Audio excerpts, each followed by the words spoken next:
भारत में नियुक्त हुए अमेरिका के नए राजदूत एक बार फिर से डील को लेकर नए अपडेट लेकर आए हैं। सोमवार को भारतीय शेयर बाजार में उछाल देखने को मिला उनके बयान के बाद।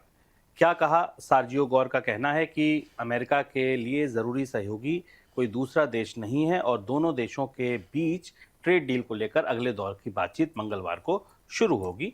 उनके इस बयान से निफ्टी में निचले स्तर से 340 पॉइंट की रिकवरी देखी गई। हालांकि बाद में निफ्टी 25,790 के स्तर पर बंद हुआ। सर, क्या संभावना नजर आ रही है डील को लेकर और बाजार इतना रिएक्ट क्यों कर रहा है? बाजार के पास देखिए, शेयर बाजार के नजरिए से और डिप्लोमेटिक नजरिए से देखें तो बिल्कुल अलग अलग दिखता है। तो पहले हम डिप्लोमेटिक नजरिए से समझें। इस तरीके के बयान आप पिछले एक साल में कई बार सुन चुके हैं, अलग अलग तरीके से। डोनाल्ड ट्रंप कहते हैं हमारे दोस्त हैं, पर भारत और अमेरिका के बीच ट्रेड डील होती नहीं दिख रही है और काफ़ी लंबी खिंच चुकी है। और इसकी बुनियादी वजह यह है कि भारत और डोनाल्ड ट्रंप कुछ बड़ा चाहते हैं भारत से, जैसा उन्होंने अपनी हर डील में शामिल किया, और भारत के पास ऐसा कुछ बड़ा देने के लिए, हासिल करने के लिए नहीं है।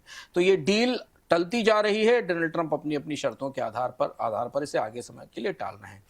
भारतीय बाजार को डील से उम्मीदें रखने की एक आदत सी हो गई है, और इसलिए बाजार डोनाल्ड ट्रंप के छोटे छोटे बयानों पर रिएक्ट करता है और बड़े और वायलेंटली रिएक्ट करता है, जबकि उसे पता है, डिप्लोमेटिकली निवेशकों को पता है कि भारत और अमेरिका के बीच व्यापार संधि होना अभी मौजूदा परिस्थिति में कठिन है, जब तक भारत कोई बड़ी रियायत नहीं देता, और भारत के पास ऐसी कोई बड़ी रियायत देने के लिए है नहीं। तो वही स्थिति थी। बाजार को एक ट्रिगर मिला। पहले गिरावट थी क्योंकि 500% टैरिफ की बात आई थी, जो अमेरिका में नया बिल पास हुआ था। वहां से बाजार में तेज नरमी थी, तो एक अच्छा ट्रिगर दिखने की उम्मीद थी। तो राजदूत आता है जब तो इस तरीके की बात करता है, उन्होंने अच्छी बात कही और बाजार को उससे सहारा मिला और हमने उसमें रिकवरी देखी। लेकिन हमें यहाँ दो तीन बड़ी असंगतियां दिखती हैं। पैराडॉक्स से दिखता है कि हम एक तरफ ये कहते हैं कि इस डील से भारतीय अर्थव्यवस्था पर कोई बड़ा असर नहीं पड़ने वाला, भारत की जीडीपी का छोटा सा हिस्सा निर्यात में जाता है। फिर शेयर बाजार इतने बेचैन और इतने वाइल्ड रिएक्शन क्यों करते हैं कि निवेशकों को इतना भारी नुकसान एक एक दिन में होता, ये थोड़ा समझना टेढ़ी खीर है। बिल्कुल, और इस वापसी से नई उम्मीदें फिर जिंदा हो गई हैं। 26,000 के ऊपर जाएंगे, 27,000 की राहें खुल गई हैं, क्योंकि टेक्निकल लेवल पर ऐसा कुछ दिखने लगा है इस वापसी की वॉल्यूम के साथ, क्योंकि ये वापसी आई है। उधर ईरान में चल रहे सरकार विरोधी प्रदर्शनों और उन प्रदर्शनों के खिलाफ हो रही कार्रवाई को लेकर भी अमेरिकी राष्ट्रपति ट्रंप का बयान आया है। ट्रंप ने ईरान को चेतावनी देते हुए कहा है, विरोध प्रदर्शनों में शामिल होने वाले लोगों के खिलाफ सरकार की कार्रवाई को देखते हुए ईरान के खिलाफ अमेरिका बहुत सख्त सैन्य विकल्प विचार रहा है। ईरान के सरकार विरोध प्रदर्शन में अब तक 500 से ज्यादा लोगों की मौत हो चुकी है। सर, सवाल यह है कि ईरान को लेकर ट्रंप की धमकी कैसे समझी जाए, क्या मायने लगाए जाएं इसके? ईरान गहरी मुश्किल में है, और ईरान अब उस शक्ति के साथ तो नहीं खड़ा है जिस शक्ति के साथ वो इजराइल के हमले की स्थिति में था। अर्थव्यवस्था बुरी तरह ध्वस्त है, करेंसी डिवैल्यू हो गई है, महंगाई है, और देश में आर्थिक समस्याओं के कारण प्रदर्शन है। और यही परिस्थिति ईरान में कुछ दशक पहले हुई थी, जब क्रांति हुई थी। तो ईरान फ्रेजाइल है, हिला हुआ है। लेकिन इसके बाद भी ईरान उतना आसान नहीं है डोनाल्ड ट्रंप के लिए, क्योंकि इससे पहले के दौरों में जब भी ईरान में क्रांतियां हुई हैं, तो बाहर के देशों के दखल के बावजूद वो क्रांतियां सफल नहीं हुई, और बाद में लोगों ने देश के लोगों ने ही उसका नियंत्रण लिया, क्योंकि ये उस क्षेत्र के मिजाज का हिस्सा है। तो डोनाल्ड ट्रंप ईरान पर दबाव बनाए रखना चाहते हैं, एक कि वो किसी न्यूक्लियर डील के लिए तैयार कर ले, दूसरा ईरान के ऑयल रिजर्व से चीन को पीछे कर सकें, क्योंकि चीन ईरान में बड़ा निवेशक है और चीन ईरान का स्ट्रेटेजिक इन्वेस्टमेंट है बेल्ट एंड रोड इनिशिएटिव का।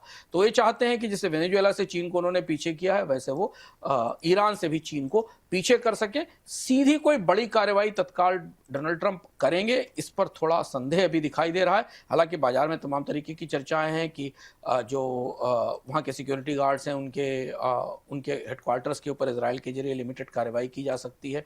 पिछले चैनल से दबाव बनाकर सरकार को सत्ता छोड़ने के लिए कहा जा सकता है, और पुरानी सरकार को या एक दूसरी सरकार को लाया जा सकता है।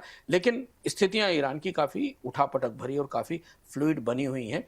डोनाल्ड ट्रंप ईरान को इस स्थिति में रखना चाहते हैं। वो चाहते हैं कि धीमे धीमे ईरान के भीतर ही इस तरीके का माहौल हो कि वो सरकार से नाराज होकर लोग उसे बदल दें, और वो हो भी रहा है। वहाँ सरकार को सख्त कार्रवाई करनी पड़ी, जिसमें लोग मरे भी हैं। तो ईरान का घटनाक्रम पूरी दुनिया के और खासतौर से तेल अर्थव्यवस्था के लिए अगले 1 महीने 1.5 महीने तक निगाहों में रहेगा, और इसलिए हमने तेल बाजार पर उसका असर देखा। थोड़ा बहुत हलचल उसकी दिखाई दी है। तो सर अमेरिका के साथ कोई बातचीत होगी क्या ईरान की? अभी तक जो दो संकेत मिले हैं, ईरान की तरफ से भी संकेत दिया गया कि अमेरिका को रीच आउट किया गया, पहुंचे हैं, और डोनाल्ड ट्रंप ने भी कहा अपने ट्रुथ सोशल पर बयान में कि ईरान ने उनसे बात करने की कोशिश की। पर बात किस पर होगी, संधि का मसौदा क्या होगा, क्या ईरान अपने देश को सुरक्षित रखने के लिए, किसी तरीके की दखल या कार्रवाई से बचाने के लिए न्यूक्लियर डील पर सहमत होगा, क्या अपने न्यूक्लियर कार्यक्रम को बंद करेगा, क्या अंतर्राष्ट्रीय एजेंसियों को वापस अंदर आने देगा, और अगर ऐसा होता है तो जो ईरान की न्यूक्लियर क्षमताएं हैं, जो संभावनाएं हैं, उन पर कितना असर पड़ेगा, सारी बात इस पर निर्भर है। जो परिस्थिति है उसमें ईरान कुछ हद तक अपनी न्यूक्लियर कैपेसिटी को लेकर ईरान अमेरिका को या जो इंडिपेंडेंट एजेंसीज हैं उनको उन्हें अंदर आने की इजाज़त भी दे सकता है और थोड़ा उदार भी हो सकता है, क्योंकि खतरा ज़्यादा है, अंतर्राष्ट्रीय इस तरह से दबाव भी ज़्यादा है। तो अगर कोई वार्ता होती है, कोई बातचीत होती है तो उससे ईरान की परिस्थिति को संभालने में थोड़ी मदद मिलेगी।